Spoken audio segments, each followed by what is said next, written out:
آیا د کمپیوټر د دې اصطلاحاتو په اورېدلو سره حیران یاستئ لکه کورای 3 څه شی ده، کورای 5 څه شی ده، کورای 7 ان کورای 9 او د دوی ترمنځ توپیر څه شی ده، او بیا همداسې خپله کور څه شی ده چې موږ او تاسو وایي چې کورای 3 کورای 5 ان کورای 7 خپله دا کور څه شی ده. یو بل کنسپټ چې جنریشن ده، زیاتره وخت چې کله موږ او تاسو کمپیوټر استعمالوو یا اخلو نو موږ پوښتنه کوو چې کوم جنریشن کمپیوټر ده یا کوم جنریشن کمپیوټر استعمالوي. د جنریشن څه شی ده، او همداسې یو بل کنسپټ چې هغه هایپر تھریډینګ ده. هایپر تھریډینګ کوم کنسپټ ده؟ که غواړئ چې تاسو په دې ټول پروسس د ټول کنسپټ باندې پوه شئ چې کورایز څه شی دی او جنریشن او همداسې هایپر تھریډینګ، نو دا ویډیو را سره تر اخره پورې وګورئ. انشاءالله تاسو په دې ټول شیانو باندې پوه شئ. نو راځئ چې ویډیو شروع کړو.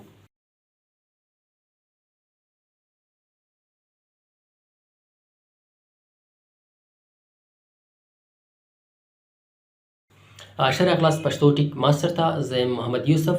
لومړی راځو کورس ته چې کورس څه شی ده، خو د هغه نه مخکې راځئ چې سی پي یو باندې نظر واچوو. سی پي یو یا سنټرل پروسیسینګ یونټ په کمپیوټر کې چې دی ډېر زیات هارډویرز موجود دي، خو د ټولو نه اهمترین یعنې مهم هارډویر چې ده هغه سی پي یو ده. موږ سره سنټرل پروسیسینګ یونټ سی پي یو جوړ شوی ده د سی یو کنټرول یونټ، ایم یو میموري یونټ، ان ای ال یو اریتمیټیک لاجیک یونټ. د دې درې شیانو نه سی پي یو جوړ شوی ده.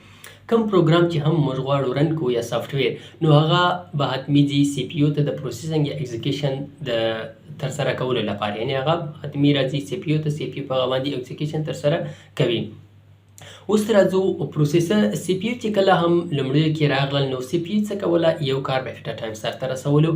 او نو کله چې یو کار سرته رسوي، نو عموم خبره ده نن سبا چې یعنې موږ کله غواړو د یو نه زیات پروګرام رن کو ات د سیم ټایم پراللي، اوکې، او همداسې غواړو چې په کم ټایم کې زیات کار ترسره کو او زیات پروګرامونه رن کو. نو د دې کار دپاره چې کله تجربې وشولې، په لومړیو کې دوی ساینسپوهانو دا تجربه وکړل چې راځئ په یو کمپیوټر کې دوه سی پي یوز ځای په ځای کړو، یعنې کمپیوټر یو د سی پي یوز به دوه وي چې په ات د سیم ټایم څو کارونه سرته ترسره کړي. خو بیا چې کله دوی دې ته وکتل چې په دې سره د کمپیوټر کاسټ زیاتېږي، یعنې قیمت یې ډېرېږي، نو د دې کار د مخنیوي لپاره انټل کمپنۍ څه وکړل، انټل کمپنۍ راولاړ شول. دوی یو چپ راواخیسته د یو سی پي یو چې کوم چپ ده، دومره چپ چې کله د کمپیوټر کې وي، دې چپ کې دوی څه وکړل، دوه سی پي یوز یې ځای په ځای کړل. یعنې یو چپ د یو سی پي یو ده، خو د دې په منځ کې دوی دوه دانې د سی پي یوز کښېچولي چې د هر یو ته څه وایي، کور وایي. یعنې د کور کنسپټ څه شی ده چې په دې یو چپ کې څو دانې سی پي یوز هم ځای په ځای شوي، د هر یو ته کور وایي. دا شو د کور کنسپټ موږ سره. اوس راځو کورای 3 کورای 5 7 and 9 په دې کې څومره کورز موجود دي. زیاتره خلک شاید تاسو اورېدلي وي چې ډېر خلک داسې وایي چې په کورای 3 کې 2 کورز دي، په کورای 5 کې 4 کورز دي، په کورای 7 کې 6 کورز دي، او په کورای 9 کې 8 کورز دي. خو دا هیڅ داسې کوم سټنډرډز نشته ده او بالکل دا ثابت نه دي. یعنې کېدلی شي په کورای 3 کې 2 کورز وي، کېدلی شي 4 کورز وي، کېدلی شي 6 کورز وي کورای 3 کمپیوټر کې، او همداسې کورای 5 کې کېدلی شي 2 4 6 8 کورز موجود وي، په کورای 7 کې تر 10 کورز پورې، کورای 9 کې تر 12 14 کورز پورې. یعنې دا هیڅ کوم سټنډرډ نه ده. داسې څومره لیټسټ جنریشن پروسیسرز راځي، په هغه کې کورز هم همدومره زیات وي. نو کله چې هم تاسو کمپیوټر اخلئ، تاسو باید دا ذهن کې ولرئ چې مثال شاید کورای 3 کمپیوټر وي، په هغه کې 6 کورز وي، او کورای 5 کمپیوټر وي، په هغه کې 4 کورز وي. نو بیا باید تاسو هغه د کورای 3 کمپیوټر واخلئ. څومره چې کورس پکې زیات وي کورز، نو هغومره هغه سپیډ به هم زیات وي او هغه به ښه هم وي. نو کورس چې دي دا په کورای 3 کورای 5 7 9 کې هغه ډیفرنټ دي. یعنې کېدلی شي 2 وي 4 وي 6 وي 8 وي 10 وي 12 وي، هر څومره چې وي، خو هغه به تاسو هغه ټایم کې ګورئ. یعنې ثابت ده، هیڅ سټیبل نه دي. اوس راځو یو بل کنسپټ ته چې هایپر تھریډینګ ده. هایپر تھریډینګ کوم کنسپټ ده؟ هایپر تھریډینګ چې ده دا لومړی د انټل کمپنۍ لخوا په 2002 کال کې انټروډیوس شولو. هایپر تھریډینګ داسې کار کوي لکه فرض مثال داسې وګڼه چې ستا په کمپیوټر کې 2 کورس دي. اوس هایپر تھریډینګ که چېرته هایپر تھریډینګ کنسپټ په دې کمپیوټر کې انیبل وي، یعنې وي، نو هغه څه کوي، دا داسې بیهیویر کوي لکه 4 کورس، یعنې ورچوالي 2 کورس نور اضافه کوي. یعنې د هر کورس لپاره یو بل ورچوال کورس ور اضافه کوي. کور اوکې داسې کار کوي لکه 2 فزیکل کورس دي، نو دی څه کوي، داسې بیهیویر کوي لکه 4 کورس چې په هغه کې موجود وي. یعنی ویرچولی کورز ور اضافه کوي.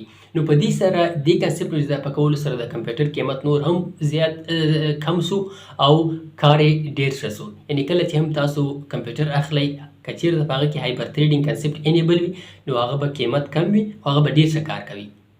تاسو باید داسې کمپیوټر نن سبا واخلئ چې هغه هایپر تھریډینګ انیبل وي، کورز یې زیات وي، یعنی چې هغه به تاسو ته ښه کار وکوي په اسانۍ سره.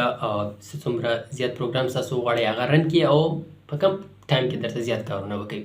اوس راځو د جنریشن اصطلاح ته. اوکې، جنریشن چې موږ نن سبا تر 14 یا 13 جنریشن پورې پروسیسر راغلی دی چې کله موږ وایي دا کوم جنریشن کمپیوټر د 2 2nd 3rd 4th زیاتر 8th 10th پورې جنریشن موجود دي.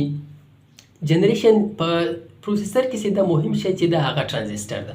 کله چې په لومړي کې سی پی یو ول نو په هغه کې د ټرانزسټر سایز زیات و، نو عمومي خبر د ټرانزسټر سایز هم زیات و، د سی پی یو سایز هم زیات و، نو هغه به زیات برق یعنی بجلی مصرفوله.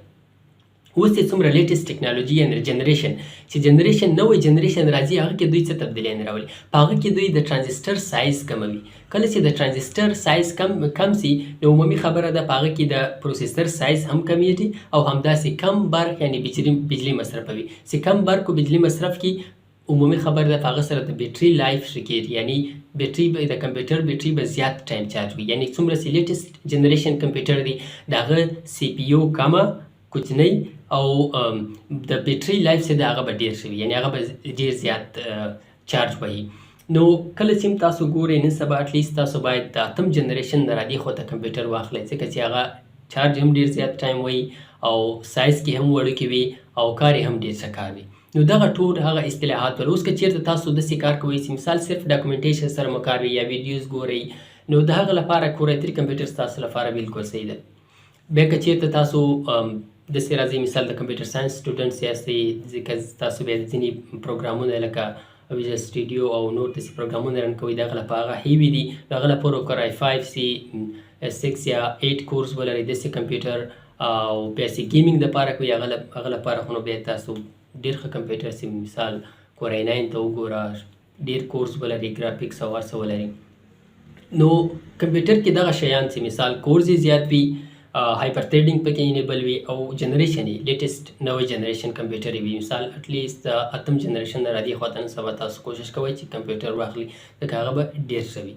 نو دغه ټول هغه اصطلاحات ول چې ما تاسو سره شریک کړه. هیله دا ویډیو به ستاسو لپاره مثبته تمامه سوي، یو څه به مو زده کړی وي، کوم ویډیو خوښه سوي نو زموږ ویب پاڼه یا یوټیوب چینل مه هېروئ چې سبسکرایب کړئ او د نورو ملګرو سره یې شریک کړئ. مننه.